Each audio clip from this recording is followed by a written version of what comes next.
public transit, which is amazing in Korea, right? So it's the first time that she has traveled internationally, first time I have lived internationally. So I pick her up, and our first gate is, hey, I have this car. We need to bring it to the shop, have it worked and serviced, and then we can kind of use it and then move into our apartment. So it's June, and it's like crazy humid. It's like crazy humid. And so I'm in this body shop, and I go to the fridge, and I grab something that I think is water, right? It's a blue bottle, it says fresh on it in English. So I'm like, yeah, it's got to be water. Did you ever drink something so fast and so violently that you almost purposely don't taste it? Right. Yeah. Yeah. So I do this, and I'm half bottle in, and I put the bottle down and I taste it, and I'm like, okay, this is soju. Yeah. Right. And soju, rice liquor. Yeah. It's not like it's regulated like Budweiser. Right. You know what I mean? You can expect a certain amount of alcohol per can or per bottle. But it's like I just drank half a bottle of rubbing alcohol, and I'm like, all right, this is going to be bad. This is my wife's first day in, a new country. Welcome to the Leading with Vulnerability podcast. I'm your host, Yuma Barnett. You guys are all very familiar with me at this point, and today I've got what I would call a special guest. Special for a lot of reasons, right? And if you're in the Ranger community, probably if you're in the Intel community at large, you know Anthony or Tony Marinello. Tony and I go way back. We served together in 175. We served together at a lower positions there earlier in our career, and then we were able to connect again at 3rd Ranger Battalion when I was a first sergeant, and he was over there running the 2 shop, the intelligence shop. Tony is the greatest guy to have around your element if you're having a bad day, because he'll either say something stupid and you'll go, "Ooh, I'm glad I'm not Tony right now," or he'll say something that'll brighten you up, that'll just make your day a little bit better. And I've had a lot of those moments with Tony, especially our last 2 trips overseas, where I think we spent about a collective 12 months in that in the operations facility together. And anybody who's been in an operations facility knows it's not a fun time. It's pretty terrible, especially if you're the intelligence officer, and we'll get into that a little bit. But before I turn it over to Tony, every time I'd wake up in the morning, because Intel officers kind of run a swing shift. They never know when they're going to work, but I worked nights. So the first thing I would do, I'd get up, I'd do my workout, and I would head into the jock to work, get my cup of coffee, and I go straight to Tony's desk every day. And he was the greatest. I would ask, how are things going? Right. And he knew exactly what I meant. How's the boss today? What's going on? And he would give you the most direct, straight answer, but also make you laugh about it. And I would sometimes he had a little stress going on. Hopefully I could bring a little bit of joy to his life there for a split second when I came into work. But we had a lot of those moments for that 12 months that we spent over 2 rotations in the jock. I appreciate you coming on here. He's since transitioned from service, hence the Major Chung hair and the beard. And he's working over for Amazon and doing great things. But I'm going to pass it off to you, Tony. Introduce yourself, and we'll get on to the conversation. I appreciate that, Yuma. That was a great intro. First, thank you very much for the invite to be on this podcast. And I'll tell you, between the Ranger community and people reaching out to me directly, the podcast and the things that you're doing overall is just absolutely amazing. Watch as many episodes as I can. And it's been a kind of a force multiplier, if you will, for a reason for Rangers that have separated to stay together. Just talking about, hey, did you see Ferreter on? Did you see Doc Conway on? Did you see Dave White on? And so that's been very cool. So I'm honored to be on, especially as you reflect upon the time that we've spent together. And I've reflected on that as well. And I remember you as a salty platoon sergeant. I think my first interaction with you wasn't us together. It was me watching you at an MLAT or a fixed wing rock drill. This is when Colonel Vanek was the RCO. This is, I think, like mid 2012 or so. Yeah. I was still very slick lieutenant, new to the organization, hadn't deployed yet. And you stood in front of the entirety of the regiment and its enablers as a platoon sergeant and said something to the tune of, hey, we have to be ready with our vehicles. I know we get used to flying to target, but based in this environment and when we deploy, our vehicles are completely out of whack. They're unmaintained, and we're not trained as a force. And I was like, okay, well, this guy knows what he's talking about, and he's willing to speak the truth to power, and they absolutely ate it up. So that's what I knew. I'm like, I got to schedule some time with this leader to learn what not to do as a young officer. So That was awesome. Yeah. So thanks. Yeah. Yeah. Thanks for that, Tony. Yeah, I remember doing that. I grew up in the old ACO where we had the vehicles. So I was very passionate about taking care of those vehicles. And as the GWAT went on, some things happened and I wasn't happy about it. So I definitely didn't have a problem speaking my opinion there. But that brings us back to your military service. I'm just curious, you're an intel officer. Haven't had a lot of intel guys on the show. What made you join the intelligence field? And the Army as in whole? Yeah. I think it will probably be a long answer, but you know me well enough to you're going to have to shut me up. As a New Yorker, I'll just love to talk. But so it kind of starts with why I got in. And so I'm from upstate New York originally, like Albany, Saratoga area. And my family owns a home in Lake George, New York. And so I spent the majority of my childhood there. And I didn't understand the Ranger significance of Lake George, New York until after I joined the Ranger Regiment. And so I grew up, in the lake right across from this giant mountain called Rogers Rock. I had no idea what it was. Oh. And I learned later that this is the location in which Robert Rogers and his Rangers were born and fought, the French and Indian War and the Revolution. Yeah. And so as I got older and certainly into the regiment, I was able to kind of drive around the lake and see the historical markers, the birthplace of the Navy, no less, but all the crossing points for where Robert Rogers and his Rangers would carry boats and, the weapons and what they needed to from Lake George to Lake Champlain to conduct raids against the French. And so there was a long Ranger history where I grew up I didn't even really know, or I think about during our changes of command when all the theme song to what's the movie? Last of the Mohicans. That's right. And so that was based on this actual Fort Ticonderoga, and that's where I was. But so yeah, from upstate New York, very blue collar family, didn't have a lot of money, right? I distinctly remember the TV or electricity getting turned off every once in a while. My parents being like, "Hey, find something to do or go outside," and being like, "Okay, this is just part of life," And my father did construction, still does that. My mother was a real estate agent. Have a younger brother, Dominic, who's now much bigger than me. But let's be clear, I'll still burn him down if I need to, And so I grew up in athletics. First started, with baseball and some other things, but really found a niche with hockey, which my parents had no business paying for, but they just put us first always. And so the sacrifices that we saw financially were for my brother and I to play these sports. And that was a really good collective look of hey, this is what it's like to be a part of a team. And so that transferred all the way through school. So I did my undergraduate studies at Brockport University. It's a state school, relatively small in Western New York, just covered with snow. And I played hockey there for 4 years. And around my junior year, I was like, hey, when I'm done with hockey, I could probably play at a very low level professionally and make not enough money to really sustain myself.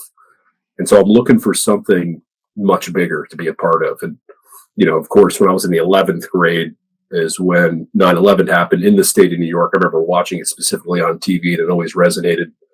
Not to the extent where some of the Rangers that you and I know were like, hey, I was signed up and on a bird the next day almost, but that always stuck with me. And so when I told my parents, I'm like, hey, I'm thinking about joining the military, and specifically the Army. At first, they were like, hey, absolutely not. We don't want to do that. You'll be treated like a number.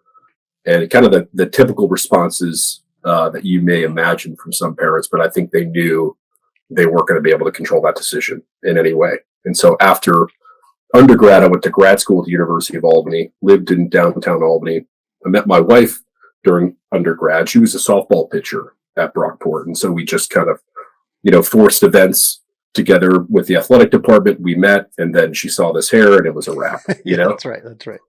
And, she's going to laugh at that / hit me when she hears this. But so she was with me during that graduate school time. She completely supported me. She was a cardiac RN and a nurse in Albany while I went to grad school. That's where I started 2 years of ROTC. At the same time, I was like, hey, I need something a little bit more to challenge myself athletically because I was done with hockey. It's all I knew my whole life. And so now I'm in ROTC, which is great, but I just need a little bit more. So I started boxing. And so started doing that. And after a while, I was like, okay, I may be good enough to maybe put my card into USA Boxing and maybe maybe start fighting. I was already sparring with some of these folks that were either pro or amateurs. And to me, I was like, hey, I'm getting punched in the face anyway. I might as well put a card in and actually fight. So I started doing that and fought in the Golden Glove circuit for a very short time at like 178 pounds, which I cannot naturally sustain in any way. So, a little bit north of that, certainly am now. But that was great for the decision-making process in my mind. I did it less for the physical challenge and more for making decisions under pressure. We tell our young leaders always, hey, it's okay if you make the wrong decision. It's more important that you identify when a decision needs to be made. And so that for me was instilled in pain, which is a great driver for making a decision. Never mind, you graduate to the right decision. So 2010 is when I commissioned as an intelligence officer, got, right after commissioning, got married, packed the car, and from upstate New York, we were married in Lake George, New York, and drove from Lake George to Sierra Vista, Arizona, which is the home of the Intel School for the Army, and that's on the border. And so it was completely across the country. So that was a wild experience, and then that's kind of where it started. Yeah. That's so. And then in that, what led you to Intel? A couple things. One, I thought I was going to be Jason Bourne, Right. Like all Intel officers are like, hey, I'll be in the Army for about 5 or 10 minutes. And then I'll get out and I'll go work for whatever agency or whatever 3-letter. Yeah. And so it was always kind of a short-term mindset, which I think is probably a positive way to look at service is small increments instead of, hey, here's where I want to be in 30 years. Going to keep, nothing goes to plan, as you know. Right. But that was my thought process to say, how do I convert this education to something I could use both inside and outside was my original thought. Yeah. So you join the Army, you go the Intel route. You do all your training there in Arizona, head to your first unit. What was your first unit? So my first unit was supposed to be the 82nd. And just kind of based on where I assessed as a cadet in the accessions process, I was afforded the opportunity to choose my branch and choose my duty station. And so through all the different counselings and things I did with, the professor of military science or the PMS through the ROTC program, he's like, hey, you should be in an operational unit. They really tried to get me to go, infantry, at least branch detail to get that experience. But they're like, you should go to a unit that we know is going to be a maneuver unit. That all changed, though, when I went to BOLIC, or Basic Officer Leader Course, for listeners that don't know that abbreviation, at Fort Huachuca in Arizona. And my first introduction to the Ranger Regiment was there. And I'll never forget it because it was Sergeant First Class Lee Garcia. Oh, yeah. And I think at the time, Captain Jake Barton. Yeah. And it was those two that came with, a small laundry list of other Tier 1 units or Tier 2 units, special operations units to say, hey, this is what you could potentially assess for. And I immediately gravitated to the men wearing the tan hats because of their quiet professionalism immediately. And so I went up to them right after the opening brief, and it was Lee. And I'm like, hey, tell me everything that you can, and how do I assess? And so they assess at BOLIC still for a kind of the pipeline and transition process to say, hey, if you meet these gates, which are very deliberate, well thought out, both physical, mental, psychological, if you meet those gates, then you're selected to be a part of the pipeline.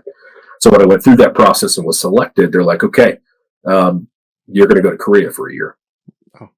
And you'll kind of cut your teeth in the overall Army, get an understanding of what it's like to be a platoon leader or an AS2, assistant S2 at a large or conventional Army unit before you come to the Ranger Regiment, which I thought was a good plan. Of course, I wanted to go immediately. Yeah.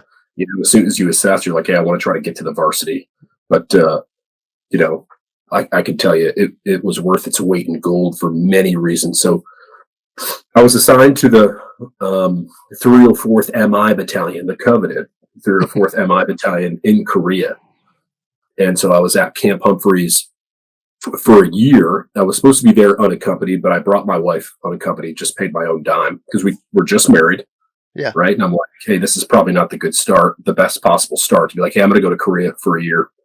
You do your thing and I'll be back. There's a time and a place when that needs to happen. I think in every specifically officer's career, but for this, I wasn't willing to assume that risk. And so brought her over on my own dime. We didn't live on the installation. We lived off. We lived right downtown in Ungjeonri, I think is the town near Pyeongtaek. And I'll never forget, like it was June of 2011, maybe 12. No, I think it was 11. And usually when you get there, you have to, what they tell officers is like, hey, you have to buy what's called a Korea car. You're only going to be here for maybe a year, maybe 2 years. Throw $1,000 on a car, and then you can use that to kind of get yourself around. And so I do that. I go through the process. I pick up my wife after I go through the licensing process. We use public trans, which is amazing in Korea, right? So it's the first time that she has traveled internationally, first time I have lived internationally. So I pick her up, and our first gate is, hey, I have this car. We need to bring it to the shop, have it worked and serviced, and then we can kind of use it and then move into our apartment. So it's June, and it's like crazy humid. It's like crazy humid. And so I'm in this body shop, and I go to the fridge, and I grab something that I think is water, right? It's a blue bottle, it says fresh on it in English. So I'm like, yeah, it's got to be water. Did you ever drink something so fast and so violently that you almost purposely don't taste it? Right. Yeah. Yeah. So I do this, and I'm half bottle in, and I put the bottle down and I taste it, and I'm like, okay, this is soju. Yeah. Right. And soju, rice liquor. Yeah. It's not like it's regulated like Budweiser. Right. You know what I mean? You can expect a certain amount of alcohol per can or per bottle. But it's like I just drank half a bottle of rubbing alcohol, and I'm like, all right, this is going to be bad. This is my wife's first day in, a new country. So by the time this car is done, I'm hammered. I'm like, I don't know, like my first interaction is to be driving. And, much like, driving in other countries, it's not like driving in the US, right? Like you need to have a convoy brief. You need to have an escape route. You need to understand what's happening, because it's not like lights are respected, right? When you're driving. Yeah. So the car comes out of the shop. They're like, hey, you're good to go. I'm like, Jody, you gotta drive this thing. It's only about 2 miles away from the body shop. So it's not like we're doing, a significant drive. So she gets in the driver's seat, immediately puts it in reverse, backs up into the brick wall of the body shop. And I'm like, hey, this is not a good start. This is not a good start. I'm not calling anybody. I'm not calling a commander. Be like, hey, I'm your new lieutenant. I'm drunk. I have a car. I brought my wife. But anyway, I'm like, hey, listen, get your wits about you, because you have to throw yourself into an episode or a game of Mario Kart to get us home. Yeah. Like, time on, let's go. And so, long story short, is we made it, obviously, but that was great. So that was kind of the first unit experience before heading to 175 with you. Oh my gosh.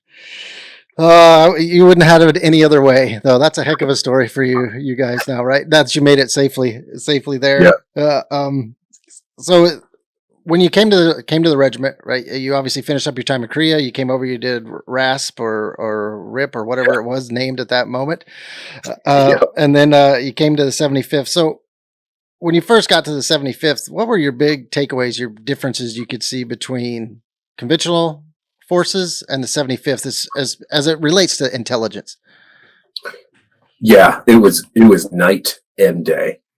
Night and day. It started with my RASP 2 experience and looking at the cadre of that course. Like, what a great introduction course to the Ranger Regiment. Like the pride that they take in that assessment process. I was so impressed that I felt that, like, I was around giants, and those cadre members I had Sergeant First Class Gentron. Yeah. Right. So I'm like, okay, that person's not a human or a Right. robot. Right. And then Dave White was a cadre member as a Sergeant First Class. Didn't say a word the whole time, but just smoked us, and it was never.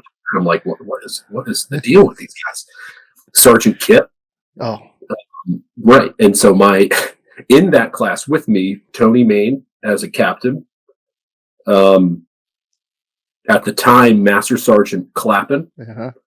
Ben Hunter of the Hunter brothers, right? And he was my Ranger buddy. I just grabbed his belt loop, and I'm like, I don't know what I'm doing, man. Like, just help me, Nick Goshen, which was amazing. So in my room was me, Nick Goshen, who ended up being a career mentor of mine all the way through my regimental experience, Ben Hunter, and Clappin.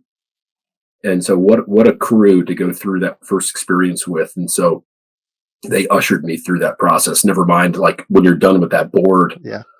right? Like that board process was with both Colonel Evanses at the time, if you remember. Eddie Nolan was the sergeant major of 375. And I just remember I got undressed, as you can imagine, in that board. Like, hey, just let's start this way. Lieutenant Marinello, everyone around you is going to be smarter than you. Yeah. And you're coming in here as an intel officer, and I'm like, oh boy, like the peer that I went to that course with was another intelligence officer that was also in the same brigade that I was in Korea, but he did not make it through, and that was a challenge, right? Because I'm supposed to help him out through that process, try to do what I could, and I felt that in the rest board as well. But overall, great experience. If you feel any better than you're the worst person ever when you leave that board, and then something went wrong. Yeah. Like it's supposed to humble you, and it absolutely did for me. But when I showed up to 175, just the story of those around you is immediately humbling. I remember talking to doesn't matter the rank, doesn't matter the position. I remember walking around at 175 and being like, I'm just absolutely surrounded by superheroes, and in what relatively seemed like a very small pond, which it is in the intel community and the conventional intel community and in Korea, to kind of being put into this organization, and by that point we've been doing plenty of surges, both Iraq and Afghanistan, to a well-oiled machine. I can tell you with more than reasonable certainty, I was contributing nothing, right? Like I was contributing nothing but hard work. To the organization. And so that's immediately what I picked up on. And then the first way to measure that in my mind was your physicality, like your physical presence and your physical performance. And I'm like, okay, so I know the first day they're going to try out old Marinello on a PT test or a run or whatever else. And in the two shop at the time, John Abel, Matt Ball, Ray Kadurka. So he was kind of the big brother of the shop. Yeah, I like that guy. Love that guy. Love to this day, love him. And he's like, hey, we're gonna go on a run, which I knew immediately was going to be his forte. Because I'm like, look at this guy, he's a tall drink of water. He can probably run a mile in 4 minutes, and he's going to break us off. And that's exactly what happened. And I'm like, here I am running probably an 11 something 2 mile at the time, but for a 5 mile run, I'm the last one. And that's when I realized, I'm like, all right, I got to really tighten it up. Yeah. So I think on that, I spent my whole career in the 75th, so I was in it my whole life, right? So when you're in it your whole time, sometimes you don't see it. But when I had, other NCOs or officers come in from other organizations, yes, the people were one aspect, but the biggest thing, one of the other things they would always say is that the speed at which the organization is moving is some people just could not keep up. And I just would like your take on it, especially from the intel perspective. Oh yeah. Yeah, that is absolutely accurate. And it was tough for me to compare the intel specific comparison between the two organizations. I hadn't deployed in the conventional army. All of my deployments were through the regiment. And so I remember being a platoon leader more as a logistician and carer of people in the conventional army versus, hey, you're an AS2, you're a J2. Tell me what's going on around the world right now. And I'm like, I should probably read something, But I remember walking into like the 3 shop in 2012, and who was in there? Nash. The Nashes were in there. Felinos were in there. Petersons were in there. And I remember seeing Ruben, for the first time and being like, I walked into the 3 shop. I'm like, is it musty in here? Is it foggy, or is it supposed to be filled with like this weird smoke? And am I in the wrong room? But that is absolutely accurate. I was immediately thrown. I don't want to say thrown, but kind of assigned to, hey, you're gonna help these companies with their, whether it be their EDRI planning, whether it be their company metal tasks, and provide some intel expertise. I learned quickly that I had absolutely nothing to offer them. That's right. Until watching them for at least a jorts or a training cycle to be like, okay, here's how I can contribute to alleviate stress on the companies that are planning. But yeah, the speed and the op tempo was unbelievable to me. My very first conversation I had with a field grade there was with Major Chung at the time. he kind of pulled up all the new officers, these new JOs, and they're like, all right, hey, welcome to the Ranger Regiment. Need your officer dues. You're to the XO here in the next 5 minutes. And then at 6:30 p.m., we're going to see you at my house. You're going to take down a tree house from my backyard. You're going to move it to, I think it was Captain Anderson at the time, so he can have it for his kids. And I'm like, okay, all right, now I'm in the machine now, you know? So a lot of folks are like, hey, is that like a hazing event? I'm like, no, it's not a hazing event. It was more of like, hey, you're a part of this family now. Yep. You have obligations. Here's your place. Let's get this done, you know? Yeah. And so that was, to your point, the speed is non-comparable. Yeah. Yeah. I think it's, as I reflect and look back on it, I think it's the speed, the people, and then the accountability that you hold each other to. Right. And sometimes it's inadvertent. I remember many times there's a lot of NCOs smarter than me that would be getting a brief from an intelligence officer, and they would actually say, no, that's actually not what this target is about. That is not what this guy has done. That is not his POI. I've read all of these TIRs and these reports, and you're wrong. And you're just kind of set back there and go, oh, damn. So he kept his game up, that intel officer, and everybody just elevated their game around one another, which really reminded me of sports, my sports background and basketball growing up. I'm sure some of the same in there with hockey and you. But if there's somebody out there listening, they're in their early stages of their career, officer or NCO, they're an intel guy, intel gal, and they're thinking about going to the regiment, what advice would you give them right now? Yeah, I'd say two things. One, be physically ready. There's just, your first impression is going to be a lasting impression. And so the best and easiest way to do that is to be physically ready. And I think that will help you to be mentally, cognitively ready, run required. And so that means having an idea of what's going on around the world. Yeah. Read global events, have an idea of how that affects either our strategy or just the United States, period. And then have some deliberate thought about how you contribute that to the targeting process. Once you learn what that targeting process is, that's not an easy thing to learn. Yeah. It probably takes a good, 6-8 months to really understand what you would be able to contribute there. So that's what I would say to someone that's thinking about that organization is be physically ready, have an understanding of what's going on around the world to help kind of drive your intel process internally. Yeah. So throughout, how many years did you serve, Tony, before you exited? Yeah, just under 10. And how many rotations to Afghanistan? 4. And one or two of those were probably the extended tours, right? That we did there. Yeah, that's right. I think when we were talking about what could potentially happen with North Korea and some changes that were going on around the world when Mattis came out, I think there was an extension there. Yeah. So I think the third of my 4 was that extension. Yeah. And for the listeners, right, people are familiar with the regiment. Our deployments are a little different. Our cycle's a little different. We don't stay there as much, but I think it's safe to say an intel guy like you, the number of hours that you spent in a JOC in an operations facility would be hard for anybody in like working America to fathom the amount of hours an intel officer has to put in to be successful. So you are very intimate with Afghanistan, is probably an understatement. And then you get to see the way we exited Afghanistan and kind of how it went.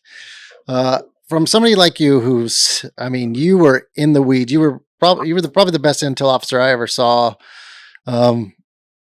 What was your emotions? What were your feelings when you see that's a lot of time, a lot of energy, a lot of hours you put into that country, and we just kind of left, in my opinion, and there wasn't a lot there. What are your thoughts on it? Yeah, I think that's well said. It's tough. It's tough to pass judgment or opine on it when you're outside of it, because that if you're out of the community for 30 days, you might as well be out for a year or more. And so, I know that there were very capable leaders that made a decision to say X needs to happen. I will say it did seem hasty, opposed to deliberate, and those of us that spent the majority of their time in there knew that the Taliban, for example, was going to take over. It's considered an illegitimate government more than it is a terrorist organization, and we can certainly debate that all day, but I think we knew that was going to happen. The way that happened, the speed didn't sit well with me. And then the thought process of the strategic implications of that, I didn't really understand either. And I thought back and I reflected on my time in Korea. I'm like, well, look how long we have been in Korea, and what strategic advantage does that give us Hmm. and the South Koreans, which certainly benefited. We've all benefited from that relationship and us being there. But I think about Afghanistan, and that it's the only country that I can think of offhand that is directly connected and surrounded by America's largest and most strategic enemies. It shares a border with Iran. Yep. It by way of some other countries, Uzbekistan, Tajikistan, Turkmenistan, basically Russia. It shares a border that folks really don't appreciate with China, right? And then strategic partners. I don't want to say just on paper, because I know it's more deliberate than that. But Pakistan and India, like, where did we get UBL? Where were some of these major targets that we know were probably either receiving support or were hiding in some of these other countries, Pakistan and not India, Pakistan specifically, but the relationship between those two countries, India and Pakistan, is so critical because historically they've been at war for a very long time, and they're both nuclear powers. And so to me, I was surprised that we would withdraw from that location from instead of like a long-term enduring presence just for the strategic advantage. Yeah. I agree. I have a question. And like you said, it's not somebody made the best decision that they thought at the time. I think that's the power of great leadership is you question even the great decisions. You question them to see if there could have been a better one or another alternative. And I was just curious kind of what your thoughts were on it. So all those years, all that time in uniform, Intel, it's a little different. You're not out there blowing doors every night. You have a different relationship with the mission, right? What was it? What was your best day you had in uniform? Ooh. It's difficult. It's always easier to answer the most difficult day. Well, that's next. It just stays with you forever. But the best day, like, it's hard for me to reflect individually, selfishly. Of course, I could say Ranger School graduation was a major milestone. I Yeah. was 30 pounds underweight. I looked like a chewed piece of bubble gum. And at that time, it was Lee Garcia again. So everywhere throughout my regimental career, Lee was there to be like, hey, you done well, but you just started. Right. Hey, you did this well, but you just started. And so that was amazing to me. I would say some of the best days I had as a commander in the Ranger Regiment, which is one of the greatest honors I think you can have to be in a command team in that organization, was calling the parents of my Rangers. What a cool experience it was just to see where they come from. And I remember doing that over a couple months as we would receive new privates, and then overall, I think, the best experience was watching those that I had purposely recruited as a BOLA commander for my first command and brought them over to the Ranger Regiment. Mm-hmm. And then identifying the day and time, or even down to a brief, to be like, all right, I could probably say I've contributed to this, hopefully in a positive way, or maybe it's just a laundry list of things that I shouldn't have done that they have now learned. But watching your junior leaders or your young officers and realizing that they're better than you are, Yeah. is like, that was my point, to be like, all right, that was my best day, Yeah. And obviously, flip side of that coin, what's the most challenging day or the one you look back on and wish you could have done something different, or just kind of sticks with you? Yeah, I would say no question. This was during my transition period. So I was a pallbearer for Augie. Oh yeah. Yep, I was a pallbearer for Augie and his daughters. It was miserable, and it was terrible to be a part of that. But I was completely honored to say, "Hey, I want to be here for that." And so that was my last day, that was my last day in uniform before taking. That's tough. That's tough. But I was able to do it with folks that I knew for a long time, like Jojo Cobb. He was also a pallbearer. He was in my first RASP-2 class, and so like that was super important to me. But I would say that was probably about my low, as you can have it. Yeah. Yeah, that's a tough last time in uniform there, and I understand. So that perfect segue there to your transition. So, it's the military's in kind of a transition still. I think we're moving past Afghanistan and things are kind of changing, but there's still a lot of people mid-career, right? That in 6 to 14 year mark that are sitting there going, I don't know if I'm going to stay in or if I'm going to get out. And you were about that, you're in that mid career, do I go there and get the pension and everything that comes with that, or do I hang it up? And you chose to hang it up, which I know it's not an easy choice for anybody. What led you to transition and out of service? Yeah, it's a good one. I still get some flack for it, both from myself and from others that are in. They're like, Tony, you're at the 10-year mark. What are you doing? Right. Just ride this thing out. And I'm like, well, so the sequence of events that kind of happened were, just I don't intend for this to be a sob story, because a lot of military families do this infinitely better than we did, and they do it with a level of grace that's commendable. Is that, like,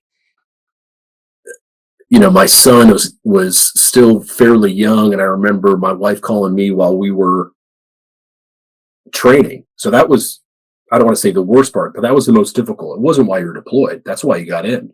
My wife and I were together before I joined the Army, so she knew. I'm like, hey, I'm joining to go. That's the end state here. But it was when we were not deployed, when we were training, you're still not home, right? You're at the 3-letter agencies, you're jumping, you're doing this, you're supporting X, and so you're still not home.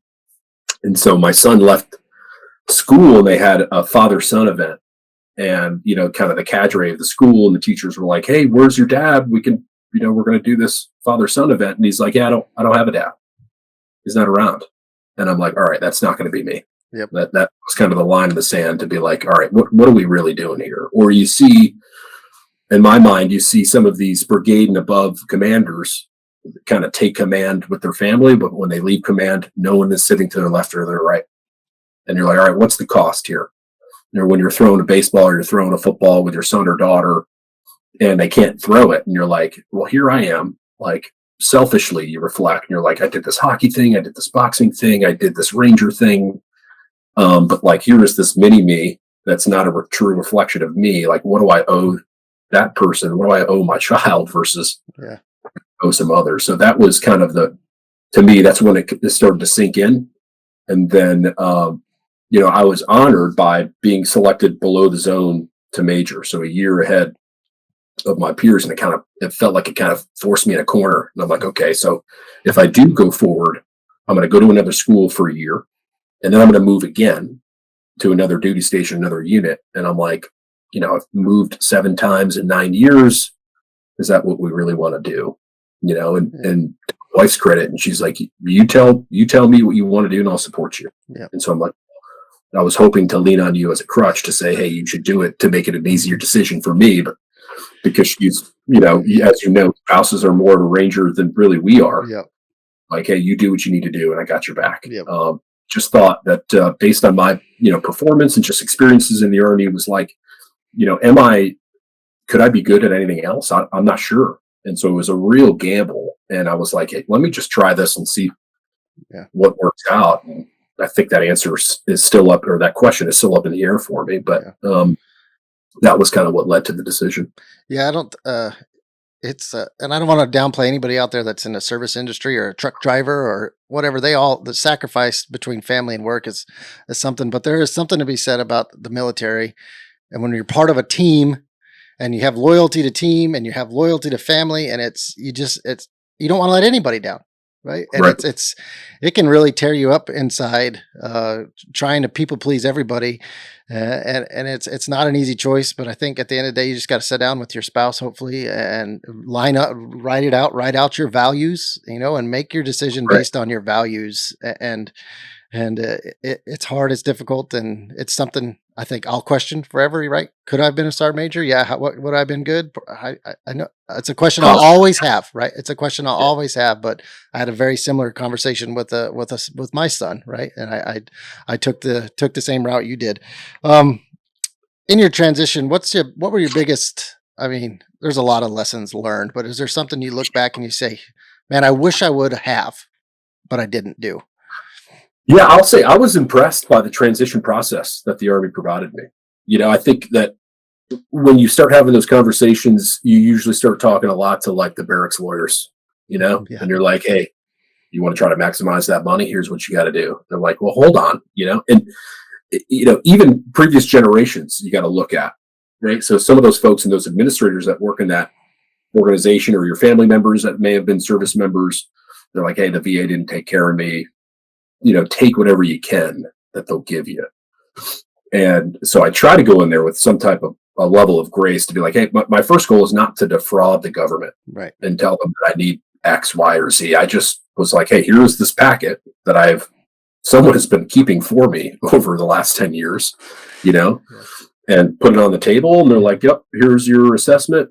Here's your monthly, whatever it is. And here's your disability rating and all those things. And I thought it was a pretty personal experience that was much easier than people made it. Yeah, the paperwork is miserable, but you are part of the government. Some of those things are going to be like going to the DMV. You got to expect that. And so I would say that my transition process, like just the process of filing that UQR, which is basically your resignation, and getting out, that part was a little bit difficult, right? So you have to face your leaders, right? And be like, hey, listen, I'm thinking about this. You don't want them to think less of you. And here's why I'm thinking of that. And the overall and immediate support that I got after I kind of explained my thought process, and then working with the VA and SFL TAP to get out was not painful for me. Yeah. It was relatively easy. So I think if you just go in there humble, which is more difficult, coming from the Ranger Regiment, I think, for a couple different reasons, right? Because you're told you're the best of the best, and you work with the best of the best, and so you expect individualized personal treatment. But overall, it was a good experience. Yeah, I think the key, you got to own your transition. There's not going to be some team leader, squad leader, platoons aren't there to, when you get stuck, to either kick your ass through to the next gate or lead you through it, whatever you might need. You might need different types of motivation at the time. You really got to take ownership of it. And if you do, it's I don't want to say it's simple, but there's a process. It's there. It's a process is there. You just have to do it. And then when you're looking at your next career, what were you thinking? What were you looking at? What led you to what you're, where you're, you've obviously advanced and from where you started with Amazon now, but what led you to that organization? That's a great question. I thought when I was upon leaving, or even thinking about leaving the Army, I was like, hey, I should probably just naturally go into some type of 3-letter agency and to some type of intel work. And I went through that wicket. I went through the hiring process, the assessment for at least one of those organizations. And then I came to the realization after getting through it and then being told, like, okay, here's the next step. We kind of do this administrative actions, and then we figure out where you're going to be stationed around the world. And I'm like, okay, I think I'm lying to myself, and more importantly, I'm probably lying to my family. So I'm telling the Army and I'm telling my wife I'm going to get out to spend more time with them and just try something new. When in reality, I'd be like, hey, I'm still getting on a bird and I'm still going to be gone for X amount of time. So am I lying to myself and the Army? The answer to me was yes. And so I'm like, all right, well, let's look at something else. And there's a ton of different Fortune 500 companies that have a military transition program. I was introduced to Amazon's through Ray Fuller. Oh, yeah. Yeah. So he was part of this program that Amazon still has called the Pathways program. They try to target MBA students and military leaders. And so he had already gone through that process. And so I'd stayed in contact with him from ACO, if I remember right, from our first deployment. And I'm like, hey, what are you doing now? And he's like, hey, if you want to come over here, I think this is a pretty good program. Here's generally what they do. And he's the one that opened the door for me. Nice. Yeah. Yeah. So in your transition, how long's it been now already? Yeah, it's been 3 years and some change already. I can't believe it. What's been your biggest surprise about the transition, about the difference between military and civilian life? Whew. Yeah, that one is like, we could talk for days on that. Yeah, I will say I like still wake. It's pretty lonely, if I'm honest. Yeah. I don't think, number one, as far as the satisfaction from what you do at work, the negative side, I would tell folks that are transitioning, I was like, you're likely not going to experience a more fulfilling job in your life. How do you compare what you've done in the Ranger Regiment to whatever it is you think you're going to do outside? The other large, kind of thing to keep in contention is leadership appreciation. You don't appreciate almost anything until you no longer have it, That's right? right. And so I just reflect all the time on the decision making process and the grace and the leadership of some of the decisions that were made by leaders I was exposed to and worked with every day, and compare that to what I see now, or just overall in the business world, and they're completely non-comparable. Yeah. Leadership definition is different for sure. Yeah. And then, so you're in the leadership space, right? And with Amazon, correct? Yeah, so I spent the first 2 years in the operation. So think of I just try to get to the bottom line up front. So like someone tell me what's going on. What are we going to be doing? And kind of the bottom line was, hey, this is a 2020 version of Laverne and Shirley, my man. You're moving boxes, and you have a lot of really talented folks around you. There's a ton of people there. It's a kinetic environment, and so that's kind of our bailiwick, right? Right. We're like, I could lead folks through ambiguity. When things get hard, that's where I feel comfortable. And so I experienced that in spades at Amazon, especially during COVID, Yeah. Oh, yeah. right? Like while the rest of America and every Fortune 500 and every company was like, hey, we don't know what to do with this. I was like, okay, I feel comfortable with like looking forward, looking at the calendar instead of the clock. Let's lead our people. Let's not lead the process. And so that was good for 2 years. But and then I saw an opportunity to be a part of their actual leadership development and training component of the company, and I was like, okay, this is where I think I'm of the best utility and value, is trying to take the lessons that I've learned in leadership throughout the last 10 years and bring them to people that deserve it too. Yeah. Yeah. So So with that, and in that, I like, what's your definition of leadership now that you've been civilian side and the military side? Is it different? Does it remain the same throughout?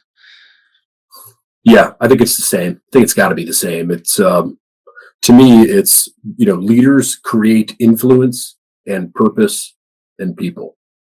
Yeah. And like I try to get that as short as I possibly could, because I don't think there's any fat to that definition. Yeah.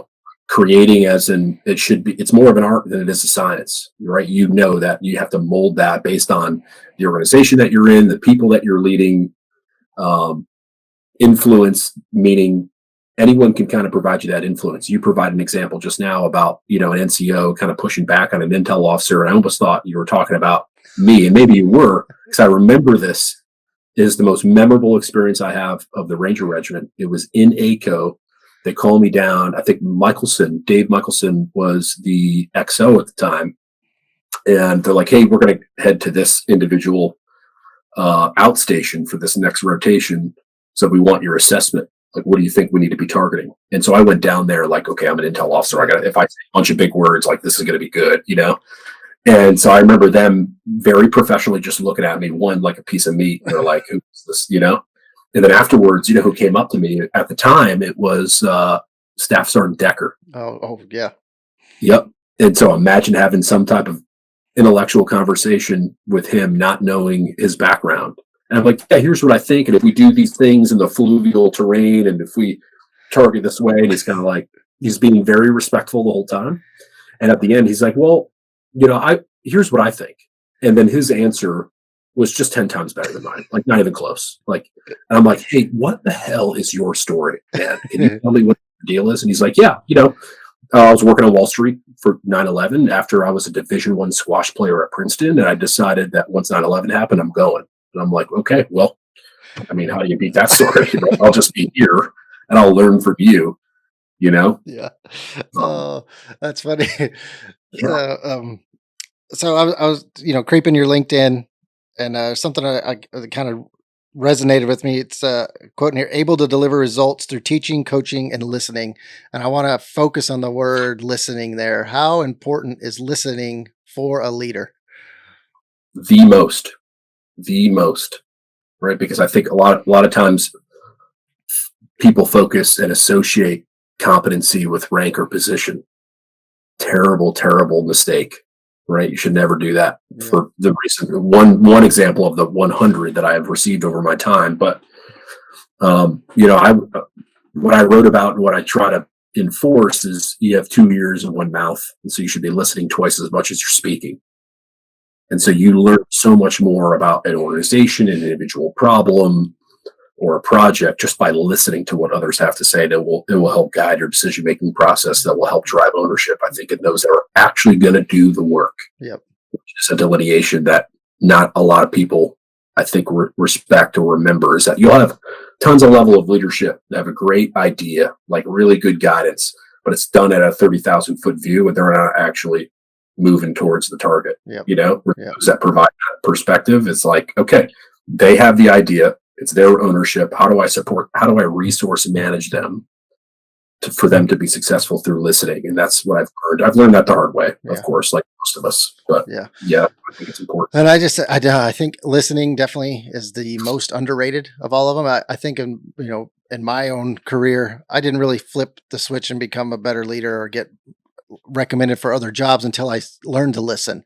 I would find when I was in meetings, I was always trying to think of something to say that would make me seem intelligent in the moment. But then I said, why don't I just listen to these intelligent people and learn?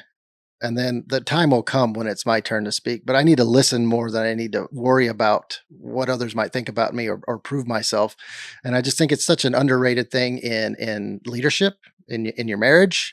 You got to set, and I listen to a 4-year-old sometimes, right? And I just let him talk, and I don't try to correct him or get away from the conversation. I just listen to him, and I learned so much from that little 4-year-old about him. So if you're out there listening, be better listeners would be my number one leader advice at whatever echelon you are.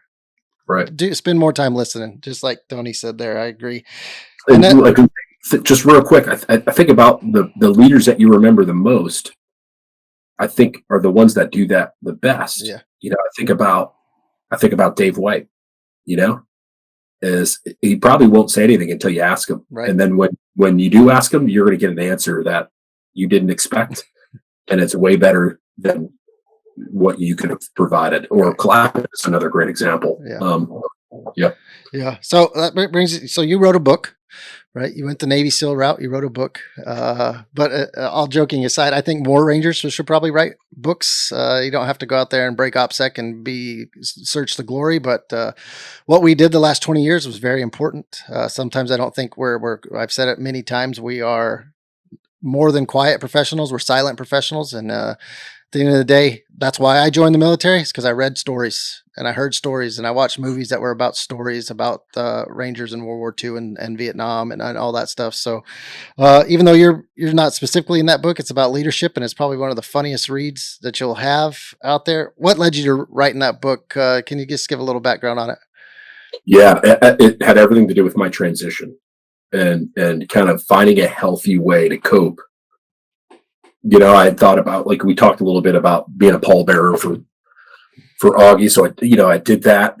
And then I felt like my next meeting was within a Fortune 500 and we were talking about risk. And the conversation was around safety. And an employee had been injured at work and they injured their toenail. And we had talked about how serious it was and how we need to be better. And I'm just in my mind, I'm like, hey, is this like a PTSD event? Is it like, what's happening in my mind? But like the only thing I could think about was here I am in a deployed environment where I'm sitting directly to the right of a commander that's making decisions that are either ending or prolonging people's lives, right?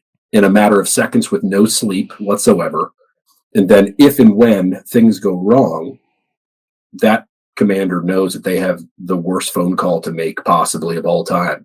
Yeah. And I'm like, and I think about fixed wings. I think about TFTs. I think about our training events and watching dogs and lip landings and jumps. And I'm like, I just see risk in my mind, I think a little bit differently than the folks in this. You know what I mean? Yeah, absolutely. So that's what kind of drove it. Yeah. Yeah. And if you haven't picked up Tony's book out there, it's Leadership Dark Matter. It's good. It's a good, if you know Tony, it's great because it just makes, I told him when I was reading it, I could hear, it was like he was reading it to me because I just spent so much time with him. I hear his voice in those stories. And the soju story is in there, and it's one of many, and it's a great read. So now your transition, you transition to hopefully achieve a little more work life balance. Um, um, how is that going? What's work life balance look like on the other side of the uniform? Yeah, it was easier in the beginning because I deliberately had that in mind to be like, hey, the work life balance I need to manage personally, and so I found myself like at sporting events with my children, and I'm like, I don't know what to do. Like, do I become a coach? Do I Right. like, am I yelling at other parents? And I'm like, I would get into some arguments with other parents just because we're passionate about everything and we want to win, And so like, I saw a win as, hey, I'm at this event. I may be yelling at another dad or something like that, but like, this is me being present, Right. And so Right. that was really cool. But I find it to be life is much easier, I would argue. Um, it's harder to let go of work because you just want to be the best that you can in anything that you do, right? So you purposely spend more hours than others do in their work because we Mhm. just take pride in trying to do well. But I will say the work life balance is good. It's very healthy. I put my kids on the school bus in the morning Yeah, me too. when they get I'm there when they get home, and I could say with more than reasonable certainty in my previous life that was not the case. You Yeah. know what I mean? Yeah. So Yeah. Yeah. Awesome, Tony. As we come in and we kind of land this plane, there's a question that I forgot that I always ask up front, but I'll ask it at the end is, what's your definition of vulnerability? yeah, I thought about this one. It's difficult, and I thought about how do I not provide a canned answer to this, you Hmm. know? And I'm like, well, what's the first thing that comes to mind when you think about vulnerability, especially in leadership? And I'm like, you think about weakness, Hmm. and I'm like, okay, well, that's not the case in leadership. Like to me, vulnerability in leadership and overall is do you have the humility and the acknowledgement, self-awareness of your own opportunities to be influenced by other folks, regardless of rank and position. Yeah. You know, so especially within the Ranger Regiment, where you may think you're going to show up and you're going to be an immediate contributing member, you're going to be able to provide your guidance, and people are going to execute.